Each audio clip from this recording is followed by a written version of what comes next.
ফেসিবাদ আশপাশেই আছে, এমনকি হয়তো আমাদের বিভাগের ভিতরেও আছে। সেই জন্য আপনাদের একটু করে হুঁশিয়ার থাকতে হবে। পতন হয়েছে না বলা, ফেসিবাদ চলমান, তবে চলছে কিভাবে সেটা হচ্ছে আমাদের প্রশ্ন। ফেসিবাদ শুধু দুইটি দৈনিক সংবাদপত্র তৈরি করে নাই, এই সংবাদপত্রের সম্পাদকদের যারা শিক্ষক তারা হচ্ছে ফেসিবাদের প্রধান রূপকার।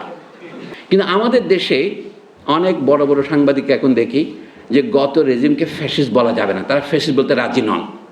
তার মধ্যে একজন সুবিখ্যাত সাংবাদিক হচ্ছেন জাহিদুর রহমান ডাক্তার। উনি বলছেন না, আমি এটাকে চোরতন্ত্র বলবো, ক্ল্যাপ্টোক্রেসি বলবো, কিন্তু বলবো না। কিন্তু বৈশিষ্ট্যটা হচ্ছে যখন মুক্তিযুদ্ধের চেতনা কথাটা ব্যবহার করা হয় তখন বোঝা যাচ্ছে এটা ফ্যাসিজমের লক্ষণের পুরোপুরি বৈশিষ্ট্য। কারণ মুক্তিযুদ্ধ ছিল বাংলাদেশের এই পর্যন্তের ইতিহাসের সবচেয়ে জনস্বার্থ সম্বলিত এবং জনপ্রিয় জনসম্পৃক্ত ঘটনা। সেইটাকে ব্যবহার করা হচ্ছে একটা দলতন্ত্র শুধু নয়, ব্যক্তিতন্ত্র তৈরি করার জন্যে। ফ্যাসিজমের একটা বৈশিষ্ট্য হচ্ছে এক নেতা এক দেশ, এই স্লোগান। ফ্যাসিজমের আরেকটা বৈশিষ্ট্য হচ্ছে এটাকে জনপ্রিয় জনস্বার্থের প্রতিনিধি হিসেবে দেখানো। ইটালি যেমন দেখা হয়েছিল, আমরা ইটালিকে আবার ঋত গৌরব পুনরুদ্ধার করব। মার্কিন দেশের বর্তমান প্রেসিডেন্ট ইলেক্ট যিনি হয়েছেন, কয়েকদিন পরে ক্ষমতা গ্রহণ করবেন, তার স্লোগানের মধ্যে make America great again, make Greenland great again, এগুলো হচ্ছে ফ্যাসিজমের লক্ষণ।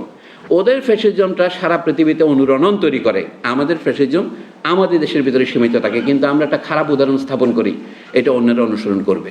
এইটা হচ্ছে ফ্যাসিজমের একটা লক্ষণ। সে অতীতের জনপ্রিয় সিগনিফায়ারগুলিকে নিজের পক্ষে আত্মস্থ করে নেয়। সে বলে তার টিভির নাম কি ৭১, এটা হচ্ছে ফ্যাসিজমের লক্ষণ। অথবা ২১, এগুলি হচ্ছে আত্মসাৎকরণ। টিভির নাম ২১ দেওয়া, আপনি বলে ২১ আপনি দেবেন না কেন, এটা তো আমাদের ন্যাশনাল সিম্বল, কেন ৭১ দেব না? এবং তারপরে সে যে ভূমিকা পালন করে সেটা ভয়াবহ। সেতুর নাম ফকির মজুমদার সেতু, গত আমলে সেই নামটা নেম প্লেট তুলে ফেলা হয়েছে পিটাইয়ে। আমি বলছি এগুলো হচ্ছে ফেসিবাদ। ফেসিবাদ যদি প্রতিদিনের আবহে আমি না দেখতে পারি তাহলে তাকে আপনি সরাতে পারবেন না। তো সাংবাদিকতার পেছনে আছে আমাদের বিশ্ববিদ্যালয়গুলি। আমি এটা বলে শেষ করতে চাই, বিশ্ববিদ্যালয়, সংবাদপত্র, রেডিও, টেলিভিশন, যেটাকে সংবাদ ক্ষেত্র বলে, এইগুলো সবই হচ্ছে আমাদের রাজনৈতিকভাবে জনমতকে আদায় করার প্রচেষ্টা।